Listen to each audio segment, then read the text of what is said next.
Good evening, everyone. Been a few weeks since I've been on air again. A busy few weeks. I want to open up talking about my experiences at IBS because that was an amazing experience. I mean, being around a bunch of people around my age that are already making somewhat of a name for themselves is incredible. And there were so many people, and to think that that's the top 3 to 5% of submissions. I wanna know how many people are really out there in this industry. Some of the work these people are doing, I got the chance to look at a few of the winners and the work that they've done, and it's truly incredible, and I wanna take inspiration on that because it's media is an evolving industry. It's ever evolving. And I would say the only way we could get better is by looking at everyone's work almost as a whole and being like, okay, how can we make this better? There's never a dull moment in media. And I love it. And I really have a passion for it. And being at IBS, although I didn't win, was an amazing experience. And I wouldn't trade it for the world, really. Um, but yeah, that was really cool, but we've got a lot of sports to talk about because that's what this show is about. Um, we got news here on campus with Iona. We got a new head coach. They also made it to the MAC championship. I'm gonna touch on that first, and I want to talk about the Mets a little bit before we take a break at 6:30. There's going to be a 10-minute break where the stream splits and a new stream will start again at 6:40 when I bring on my guest, Jake Kozak from the Bronx Zoo. All right. So let me start with this new news about Iona's new head basketball coach. I want to talk about how great this basketball team rebounded from a slow start. They had a little bit of a slow start, but they ended the season on such a good note. They were 17 and 16. This is a young group of guys here on campus, and they really showed how great Iona's athletic department is at developing these kids into great athletes. They were the fourth seed in the MAC tournament. They made it to the MAC championship and fell just short, and they lost 63 to 49. That's nothing to be upset about. I think about it in my own experiences. I like going to IBS. I fell just short, and that's okay because they showed that they're just getting started, and I can't wait to see what this team can do in the future. But after a successful season, Iona is looking to take the next step with their basketball program. When Patino left, it left them with not much, and they had to rebuild the basketball program, a historic basketball program, and they did such a good job of that. And they brought in a head coach, Dan Garriott. I really don't know how to pronounce the last name. As their 16th head coach, and they're planning to bring in their first general manager of the program's history within the next few days. Um, he spent 9 seasons with the Cavaliers, and this past season he has been with the Pelicans in New Orleans. And I think the whole campus is really excited to welcome him and see what he can do with the basketball program. Uh, Iona president said, "The landscape of college basketball has changed dramatically over the last couple of years. In order to sustain the success Iona basketball has achieved over several decades, we need a different orientation and structure for the program. Dan Jarrett's experience fits the need of the program well, and we are confident that under his guidance, our student athletes will grow and succeed both on and off the court." That's obviously the biggest thing. Is he going to be able to take them to the next step? Is he going to be able to keep this growth going that they've had over the past few years, building that program back up? And I think bringing in a guy like Dan Jarrett, uh, LeBron was even tweeting about it, and it was really getting me excited because I was like, "Wait, is this like actually like happening right now?" Because LeBron tweeted out, "Yeah, Big Dan, congratulations, brother." a guy like LeBron giving someone props is saying a lot because he's obviously one of the greatest basketball players, and if someone can even help develop LeBron, imagine what he can do here. I think this is such an incredible move. I think he's gonna be great. Like I said, 10 seasons in the NBA, 9 with the Cavs, 1 with New Orleans. He had so many varying roles. When you have a job and you work multiple roles like that, you get to see how things pan out from all different sides of it. Like, he was the assistant coach from 2019 to 2021 for the Cavs, head coach of the G League's Canton Charge from 2021 to 2022, assistant/player development coach 2018 to 2019, and assistant video coordinating a coordinator/coaching assistant from 2016 to 2018, and the year they won the championship, he was also the video coordinator. Uh, eh, Going back to the feeling on campus, the director of athletics said Dan's background in player development and coaching at a high level makes him a great fit for Iona. I just mentioned how he's had varying roles and how he's able to see player development from different angles. And that ability really cannot be replaced. It can't be replicated. I talk about how spreads from the top down. I think bringing in a guy like Dan Jarrett is amazing because he's going to bring this attitude of, all right, so we practiced today, it went well, but how do we get better tomorrow? I really feel like that's the attitude he's gonna bring in, and I talk about it in major league sports, and I think it's the same in college sports. You can never be satisfied with what you do today because what you do tomorrow has to be better. You can't be satisfied with the production you have today because if you're satisfied, that means you're not gonna get any better. That means you're done improving. You're done developing. And development has to be an ever changing thing. You have to keep having this development, and bringing him in is so amazing. He said himself, I'm grateful for this opportunity and excited to get to work. Iona has a strong basketball tradition and histories of success, and I look forward to being a part of it. Our goal is to build a team that plays hard, competes at the highest level, and makes our fans proud. I can't wait to get started. That's the uh, that having an attitude from a head coach like that is the most important thing you can have with the team because that attitude really is going to spread. It's not just going to stay with him, it's going to spread to everyone around the team, from players, other coaches, anyone involved with development, and the fans. This is going to bring a new energy to campus, and I'm so excited to see what he can do. I really cannot stress that enough. I want to look at some more reactions. I have some reactions here on Twitter. Donovan Mitchell tweeted out, "Yes, sir, Iona got a good one." Kevin Love tweeted out, "You love to see it. Bright future for Dan. Iona got a good one." And Tristan Thompson said, "Congrats, brother. Let go." So having all of these people around professional sports come out and support someone like this in his new opportunity, he didn't even honestly, he could have stayed with the NBA and had a great career there, but he wanted to be the difference maker.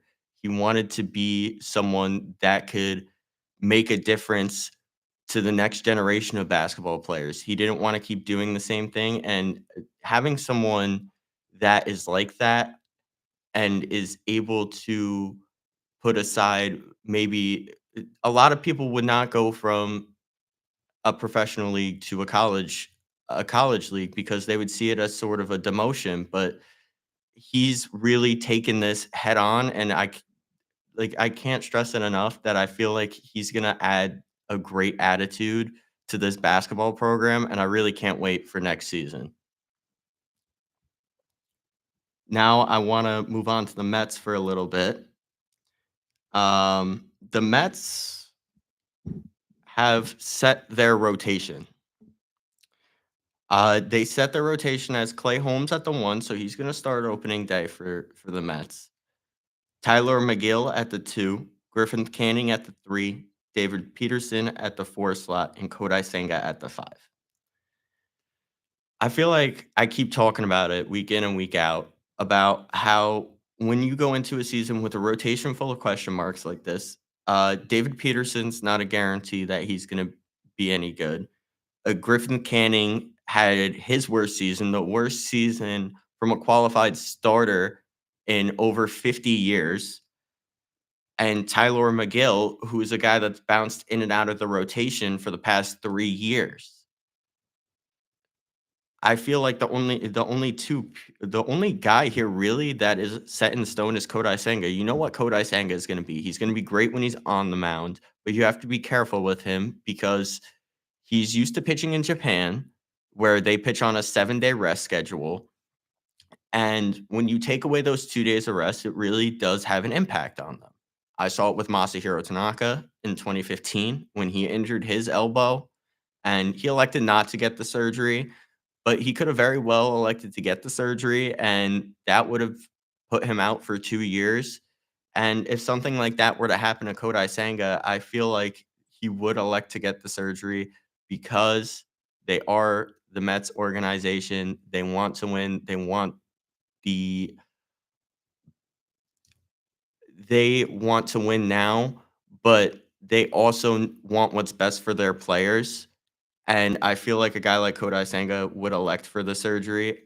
It's not much based off of information, but more of a gut feeling. Like, I feel like Kodai Senga got hurt last year, and if he gets hurt again, like, that might be it. He might elect to get the surgery, but who knows? Who knows on that? But Clay Holmes, I gotta give credit to Clay Holmes. He did have an incredible spring. He had 19 and a third innings pitched. He had a .93 ERA and 23 strikeouts. That is definitely an amazing spring. But spring is what it is.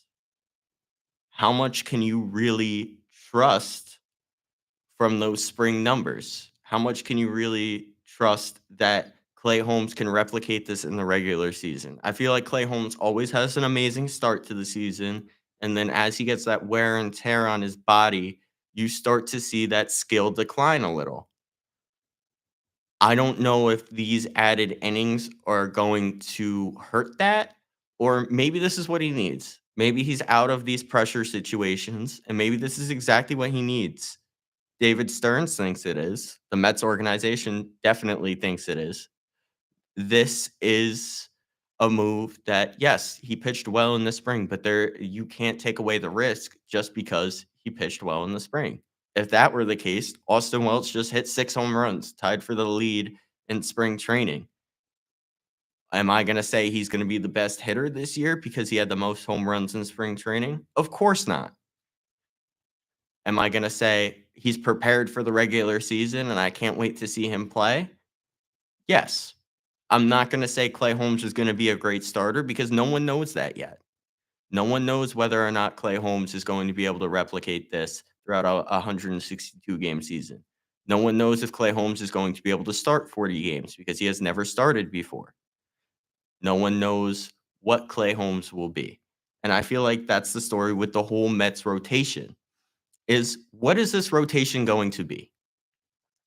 What are the guys that are question marks going to give you? And is it enough? Is it enough to get us through 162 games? Is it even enough to get us to the All-Star break and still be competitive? Those are the big questions that the Mets organization needs to be asking, and I feel like they haven't asked themselves that question. Is this enough? We got our fans Juan Soto, a generational hitter. The Yankees did the same thing last year. Brought in Juan Soto, a generational hitter. But there were still holes on their roster, and they were glaring in the World Series. Is that going to be the same thing with the Mets? Yes, the team looks great. They look poised to make a run, but there are still holes on this team. Are they going to be able to overcome those question marks? Quite honestly, I don't know, but I know from my experiences last year as a Yankee fan, going into a season where we had an aging third baseman that landed up getting hurt, an aging first baseman that landed up getting hurt, and a left fielder we did not know what we were going to get out of him. And all of those issues came to light. Is that going to be the case with the New York Mets? I'm not trying to bring Mets fans down. I'm just trying to bring them to reality. Is this going to be the team they think it's going to be? I don't think you should have these insane expectations for a team when there are that many question marks. I made that mistake last year just because my team had Juan Soto. I thought that was it. I thought this was going to be the year that we finally won the World Series for the first time in 15 years, the first time I would be able to actually remember, and they didn't. I'm just trying to warn Mets fans not to get their hopes up, especially when a roster is incomplete. Talking about Juan Soto now, mentioned him a little earlier, but Juan Soto keeps making more excuses about why he signed with the Mets instead of the Yankees. He came out and said the Yankees were the favorites early on, and there are more reports that his family were a huge factor in his final decision. Quite honestly, I'm over it. Juan Soto left. He is a New York Met. He is not a New York Yankee. I think it really settled in today too when I turned on the Yankees spring training game and I saw Juan Soto in a Mets jersey hugging Aaron Boone. It's just is what it is. Juan Soto chose what he chose, and he shouldn't have to justify that. A lot of fans are saying he should just be honest and say he took the money. He doesn't even have to do that. He made his decision. It's like if I chose job A over job B and everyone were to ask me why. I don't need to justify the decision I made. When you keep going back to this decision and bringing it up and bringing up the job or team you left for another job or team, it it makes me think he hasn't come to terms with his decision. It makes me think that he has a little bit of regret, and that shouldn't be the case. He should have just stayed quiet and not said anything. But the pressure got too much, or maybe he just wants to be in the headlines. I don't know what his intent around this is, coming out now and saying why he chose what he chose. There is no reason for Juan Soto to keep making excuses like this. Juan Soto was the best free agent on the market. If you thought that he was going to go to a place because he wanted to be there, he would have. But he chose the place with that offered him the most money and did not offer House Steinbrenner a counter. This is all out in the open now. And I feel like the reason it's out in the open has a lot to do with Juan Soto himself. It doesn't have to do with any other factor. It doesn't have to do with the Yankees being upset that he chose the Mets. I haven't heard a single Yankee player utter the words Juan Soto since week 1 of spring training until today when they actually played the Mets because they saw Juan Soto. And so obviously you're going to mention him, but Juan Soto keeps mentioning the Yankees and the Yankee players and talking about how he changed his number and he wasn't able to talk with Judge. These are all personal decisions he made. He didn't have to change his number. He could have gave Judge his new number. He did what he wanted. There's no other explanation for it. He can keep beating around the bush. He could keep making excuses. It's just going to make me question even more if he even likes the decision he made. That's all it's going to do. It's not gonna make me upset that Juan Soto isn't a Yankee because I'm over that. I like the team we have. I'm gonna talk about that later with Jake. I really like the team we have. I really like the young core we're building. I really like the decisions that are being made this spring, outside of 1 or 2, on names that I think should be on the roster but don't get to make it. But I understand our roster is a little too small in baseball right now, and I feel like once there is an expanded roster, we will see more young talent come up early, and I feel like that's something baseball needs a lot, is for young talent to come up earlier. I talked about this with someone the other day. I said, "Baseball's in a weird position to me because big market teams have no reason to call up their young talent, and the only time we see uh, top prospects make it young is on smaller market teams outside of 1 or 2, like,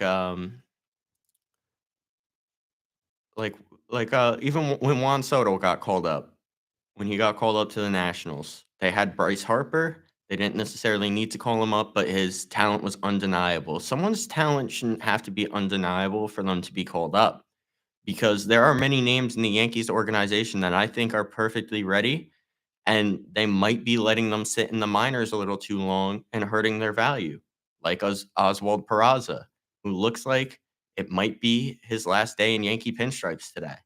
I don't think he's going to go north with the team, and that shouldn't have happened. This was a guy that had all the promise in the world, but when they gave him an opportunity, they gave it to him on the biggest stage in the American League Championship Series at age 22. That wasn't fair to Oswald Peraza, and that shouldn't be the only reason big market teams are calling up names. They need to be calling up names because they want to, because they think that this is going to benefit the team, that they are so invested in their future that they think it's in the best um, plans for them to call up these names. And I feel like right now, big market teams have no reason to call them up, but they have reasons to keep them down because of the incentives. When you keep a player in the minor leagues, they get an extra year of having that player. That should not be the case. Major League Baseball needs to fix this issue with prospects and calling and having big league or big market teams keep them in the minor leagues past when they should be. There are so many evaluating tools out there for minor league talent. MLB releases their top 100 prospects. Baseball America releases their top 100 prospects. I believe StatCast released their top 100 prospects. There are so many lists out there to evaluate minor league talent that Major League Baseball has implemented it. So if your player is in the top 100 prospects on either list, or any list, I think it is. I think they have, like, a few that they actually go by. I think Baseball America and MLB's top 100 prospects. And they get a bonus if they were to win Rookie of the Year. You should not be giving people just a bonus for them winning Rookie of the Year. You should be giving them a bonus for calling them up. This is something that needs to change, and I feel like baseball has been backwards on it for a while. I see college athletes go into the NBA right away. I see college athletes go into football right away, and I see college athletes go into hockey right away. What's the difference with baseball is they have this massive minor league system that seems to keep players down when they should be up, and it needs to change. One last topic. One second.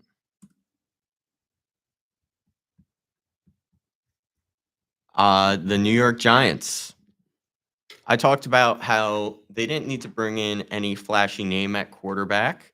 They just needed to bring someone in that could hold the position until they got their guy. Whether it's this year's draft or next year's draft, they just needed someone that could be there for this year and next year, and that's it. That's all they needed, and they did exactly that. They signed Jameis Winston. He's not the best on the field, I'll say that, but he's a veteran presence. He's a locker room favorite, and it leaves a lot of financial flexibility because the deal was only for 2 years and $8 million. It like I said, it gives the Giants exactly what they need. It's someone to hold the position until they find a young quarterback, either this draft or the next draft. And the Giants have other holes to fill. Let's face it. Their O-line is still an issue. They were ranked towards the bottom last year. Their secondary is a little bit of an issue. I'd say it's getting better with some of the moves they've made. And their D line was atrocious last year, too. The Giants have a need at quarterback, but signing Winston, it gives the Giants the flexibility to wait until the draft and fill the other holes on their roster now. I think this is the perfect move for the New York Giants. All right. So 6:30 is approaching. I will be cutting off the first stream here, and I will be back in 10 minutes with our guest, Jake Kozak.